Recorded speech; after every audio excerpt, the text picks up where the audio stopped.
On the afternoon of August 12th, 30 BC, a woman died alone in a room in Alexandria. She was 39 years old. With her death, a civilization that had existed for 3,000 years ceased to exist. This is what happened in that room and why it mattered. Cleopatra VII was the last pharaoh of Egypt. Not the last Egyptian queen, the last pharaoh. The last person to hold the title that connected living rulers to the gods of the Nile that had passed from hand to hand for 3,000 years. After her, no one held it. What ended in that room was not merely a reign or a dynasty. It was the completion of the longest continuous political and religious tradition in human history. 3,000 years, 170 generations, ended in one afternoon by a woman who chose death over a Roman triumph. Egypt was already 3,000 years old before Cleopatra was born. The first pharaoh, Narmer, unified Upper and Lower Egypt around 3,100 BC. The pyramids at Giza were built around 2,500 BC. By Cleopatra's time, they were already 2,000 years old. She lived closer to us than to the builders of the pyramids. Cleopatra was not ethnically Egyptian. She was Macedonian Greek, descended from Ptolemy I, one of Alexander the Great's generals, who had seized Egypt after Alexander's death in 323 BC. The Ptolemaic dynasty ruled Egypt for 275 years. Cleopatra was the seventh ruler of that name and the last. Despite her Greek ancestry, Cleopatra was the first of the Ptolemaic line to actually learn the Egyptian language. She spoke 8 or 9 languages in total: Egyptian, Greek, Latin, Aramaic, Hebrew, Parthian, and others. Her predecessors for 2.5 centuries had governed Egypt without speaking the language of the people they ruled. This linguistic achievement was more than practical. Cleopatra participated in Egyptian religious rituals in a way previous Ptolemies had not. She was recognized by the Egyptian priesthood as a genuine embodiment of the goddess Isis. To the Egyptian population, she was not a foreign ruler. She was Isis made flesh. The Egypt Cleopatra inherited was still a great prize, the wealthiest territory in the Mediterranean world. Egyptian grain fed much of the region. Alexandria was the intellectual capital of the known world, home to the great library, the finest physicians and mathematicians and philosophers. But Egypt had been declining for centuries. It needed powerful allies. The powerful ally she found was Rome, specifically Julius Caesar. Caesar arrived in Egypt in 48 BC, pursuing his enemy Pompey, who had just been murdered on the Egyptian shore. Cleopatra was in a civil war with her brother and was banned from Alexandria. She had herself smuggled into Caesar's presence, famously rolled in a carpet. Caesar and Cleopatra became allies, then lovers. Their son Caesarion was born in 47 BC. Caesar restored Cleopatra to the Egyptian throne. He spent several months in Egypt before returning to Rome. He was assassinated in 44 BC. Cleopatra was in Rome when it happened. She returned to Egypt and ruled alone. After Caesar's death, the Roman world split between his assassins and his avengers, principally Mark Antony and the young Octavian, Caesar's adopted son. Antony and Octavian defeated the assassins at Philippi in 42 BC. Then they divided the Roman world between them. Antony took the east. Antony summoned Cleopatra to meet him at Tarsus in 41 BC. She arrived by barge, so theatrical that ancient descriptions of it read like stage directions for an impossibly lavish production.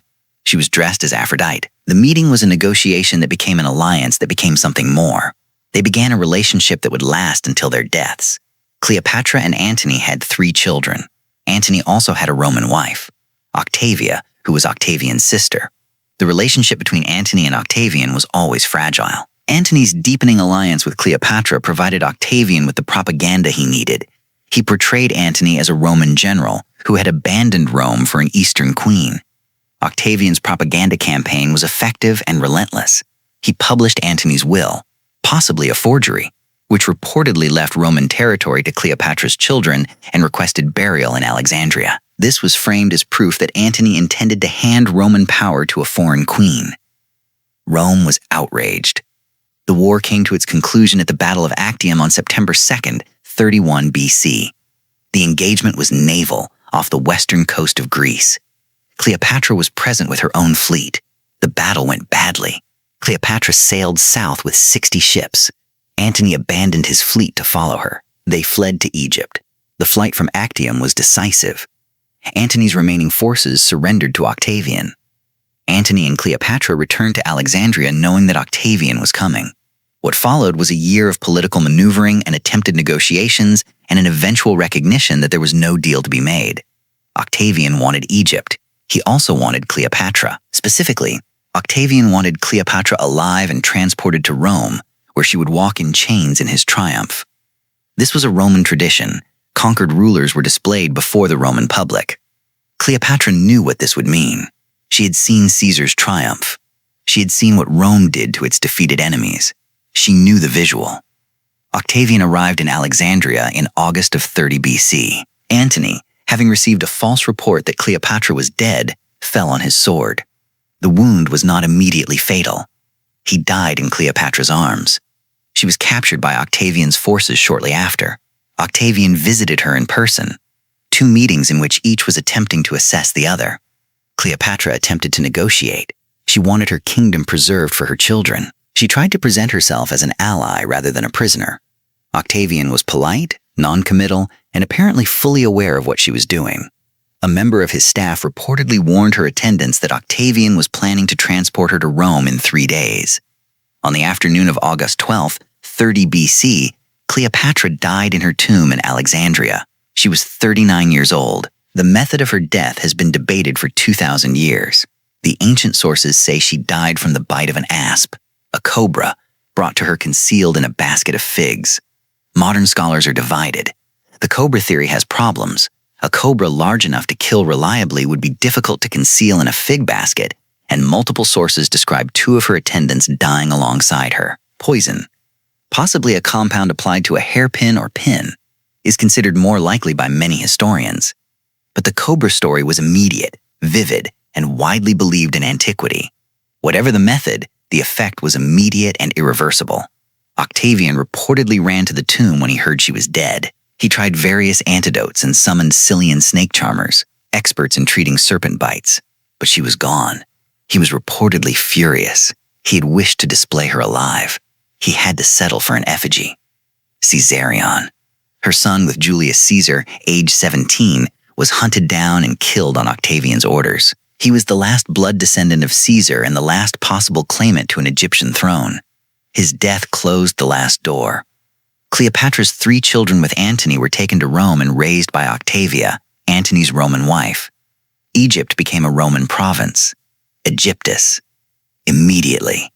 But the transformation was stranger than a simple annexation. Egypt had always been governed as the personal domain of the ruler, a system going back 3,000 years. Augustus became in a real legal sense the successor to the pharaohs, the divine owner of Egypt and its grain. Augustus was careful about this. He was depicted in Egyptian temples in pharaonic style. The traditional posture, the traditional iconography, the double crown of Upper and Lower Egypt. The Roman emperors who followed him received the same treatment. The physical forms of Egyptian religion continued for a while, but the living connection was broken. What actually ended with Cleopatra was the tradition of legitimate succession that had run for 3,000 years. Even the Persians, when they conquered Egypt, had their kings crowned as pharaohs. The Ptolemies did the same. Augustus wore the costume but was not crowned as pharaoh in the traditional religious sense. He was a Roman conqueror, not a divine successor. The difference was finality. Augustus was not claiming to be pharaoh of Egypt. He was claiming Egypt as Roman property.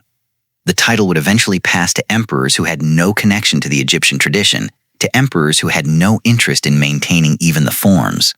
The religious and cultural infrastructure of pharaonic Egypt slowly collapsed over the following centuries. The hieroglyphic writing system, which had been in continuous use since around 3200 BC, was still being written in Cleopatra's time.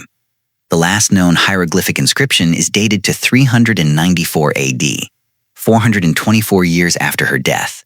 The last known demotic inscription is from 452 AD. The writing survived the pharaohs by centuries and then disappeared. The Egyptian religious system continued under Rome for several centuries. Isis worship in particular spread across the Roman Empire and remained popular into the Christian era. But these were exported versions, separated from the living tradition. The source had been cut off. What traveled outward was the form, not the connection. Christianity transformed Egypt in the 3rd and 4th centuries. The Egyptian converts called themselves Coptic, from the Greek Aegyptos, Egypt, and created the Coptic Christian tradition that continues today. They were the direct descendants of the ancient Egyptians in blood and language. But the pharaonic religion was gone. The thread had broken. What had survived for 3,000 years was not merely kings and temples. It was a worldview, the idea that the land of Egypt was a sacred entity governed by a divine intermediary between gods and humans. The pharaoh was not just a ruler. He was the mechanism by which cosmic order, ma'at, was maintained. Cleopatra understood this better than her predecessors. Her engagement with Egyptian religion, her fluency in the language, her adoption of the Isis persona. These were not merely political theater. They were an attempt to maintain the connection. She was the last person to hold both roles, Ptolemaic ruler and genuine participant in the Egyptian sacred tradition. Her death was therefore not simply the death of a queen. It was the end of the office that had been the center of Egyptian civilization for 3,000 years. The last person who could credibly claim the mantle of Isis, who had performed the rituals, who had been recognized by the priesthood, that person was gone. Augustus was not interested in this dimension. He was interested in Egypt's grain and gold. He was interested in winning the propaganda war against the memory of Antony and Cleopatra. He commissioned no genuine continuation of the pharaonic tradition. He was a Roman conqueror who happened to rule a very old and very wealthy province. The propaganda war was enormously successful. Octavian's version of events.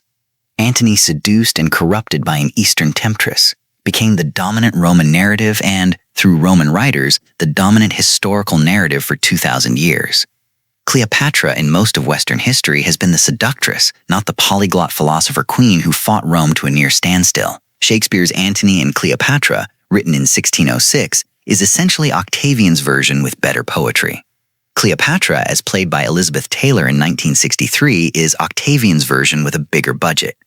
The image of her as primarily a woman who used her beauty to manipulate powerful men came directly from the propaganda of the man who had the most reason to distort her. The historical Cleopatra was an extremely capable ruler who held a fractured kingdom together for 21 years in one of the most dangerous political environments on Earth, who spoke 9 languages, who was recognized as divine by 2 major religious traditions, and who ultimately chose death over a humiliation she considered intolerable. The seductress version erases what made her actually remarkable.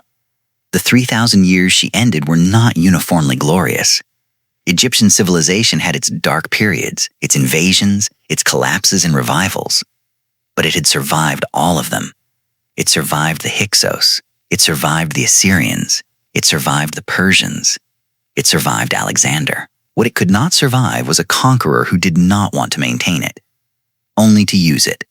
The afternoon of August 12th, 30 BC was not in itself a catastrophe. The temples did not fall that day. The priests did not stop their rituals. The Nile still flooded. But the thread was cut.